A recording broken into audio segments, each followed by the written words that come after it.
Hey everyone, welcome back. It's Rabbit and Red Reviews. It's Eric. It is also my first review of March, which means I'm going to be visiting yet another 18-year-old single malt Scotch. And the one today I've got is Highland Park 18-year-old Viking Pride.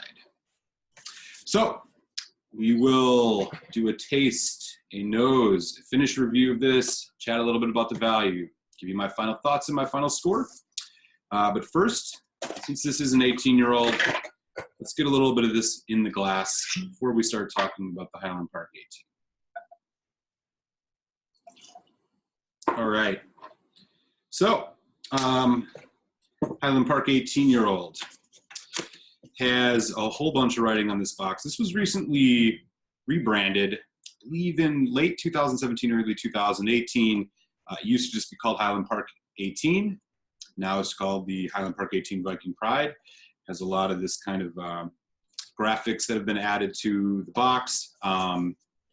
This is from February 2017. It does tell you the month of the batch and also the rotations. It was 17A37. So it gives you a little bit of info there. Taking a peek at what it's got to say on the back of this, there's quite a bit of information. Viking Pride is a perfect expression of complex harmony and refinement, rich and mature with honey sweetness, delicious hints of chocolate and cherries, and subtle top notes of aromatic peat smoke. It's a single malt whiskey that truly stands apart. All right. So it also says, we take great pride in our award-winning whiskey and in working to the exacting standards set by our founder, Magnus Unison in 1798. So Highland Park is actually what would be considered an island malt. If you think about the 6 regions of Scotland, it's located in the Orkney Islands, way far off the northeast coast of Scotland. So it's likely the most northernly, or close to the most northerly distillery in Scotland. This is bottled at 43% ABV. Taking a look here, it doesn't say anything about filtration or coloring, so I'm going to assume that color has been added to this, and it is also chill filtered. And all right, this is the Orkney single malt with Viking soul. So they have this whole Viking thing going on now with their single malts. So taking a quick peek here at the bottle. Pretty cool bottle. You can see a lot of the graphic you saw on the box has been put on the glass here as well. Yeah, bottle also doesn't say anything about color or chill filtration, so we're just going to make that assumption. So, okay, let's get into this malt here.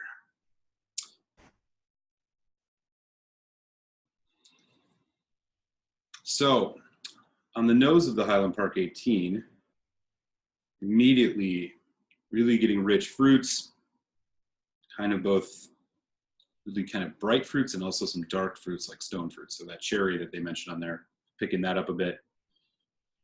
Golden apple as well, maybe a little bit of raspberry. And pear. Yeah, I'd say pear. Also, honey and vanilla is pretty strong on this one. Yeah, most definitely. This is aged in American and European oak along with some ex-sherry casks. So it would make sense for kind of getting some of those heavy fruit notes associated with sherry and then some slight bourbon notes as well. There's really a lot going on in here. There's a marzipan kind of thing, like almond. Also some spices, nutmeg, cinnamon, allspice, slight on the allspice. And a little bit of smoke. So a lot of Highland Parks are peated scotches, but they're not peated heavily like the Islay malts. And it's also a different type of peat. The peat in the Orkney Islands is mostly heather vegetation, so it's a bit of a sweeter peat smoke that you get off of these. It's a little bit evident here, but much more subdued than something like the Highland Park 12-year-old Viking Honor, which makes sense given that the older it gets, usually the peat smoke gets diminished. Okay, let's give this a taste. Sláinte.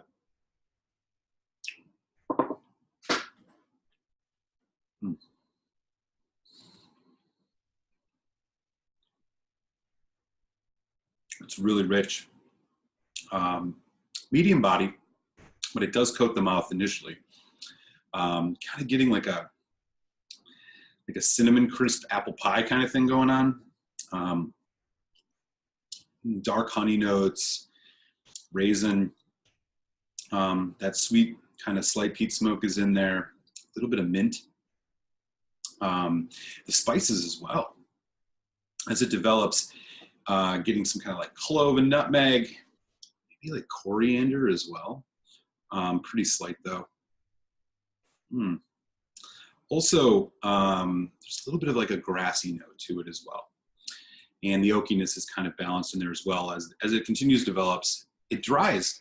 And going into the finish, I would say it's a short to medium finish. It actually, it kind of dissipates a little quickly, maybe a little bit quicker than I would expect from an 18-year-old or would desire from an 18-year-old. But in the finish, it's dry. There's a hint of chocolate. There's some peach and kind of pear thing going on, cinnamon sugar, a little bit of hint of toffee as well. I'm gonna put a little bit of water on this now, see what happens. It is only at 43%. I don't want to drown it, so we're just gonna put just a tad. Yeah, that should be more than enough.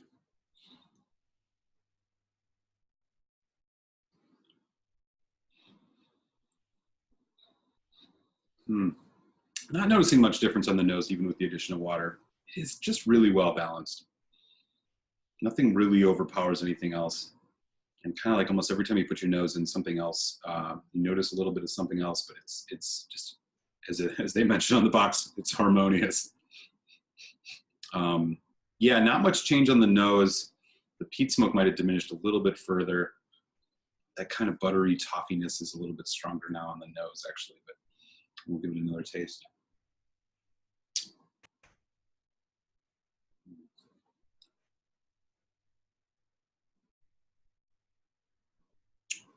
It's just delicious. Really delicious. Yeah. I'm not noticing a significant difference on the, even on the taste now with the addition of water.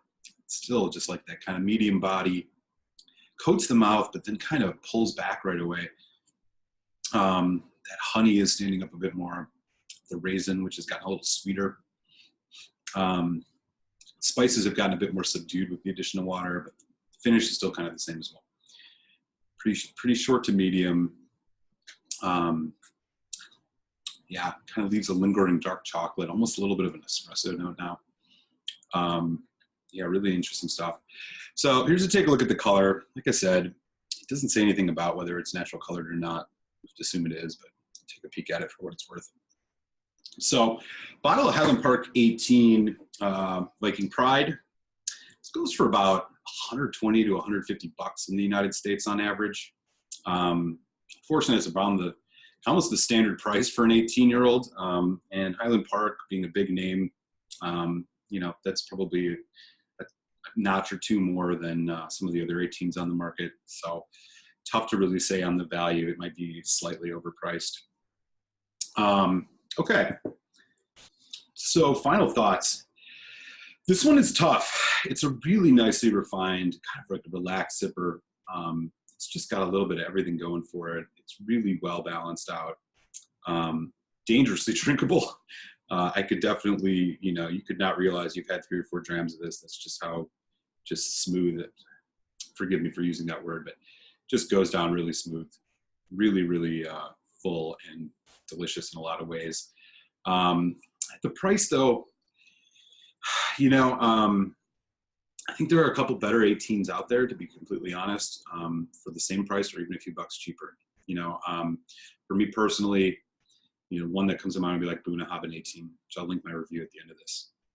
So all in all, you know, Highland Park 18 is a damn good whiskey. As far as the score goes, I'm hovering between that 3.5 and 4 out of 5.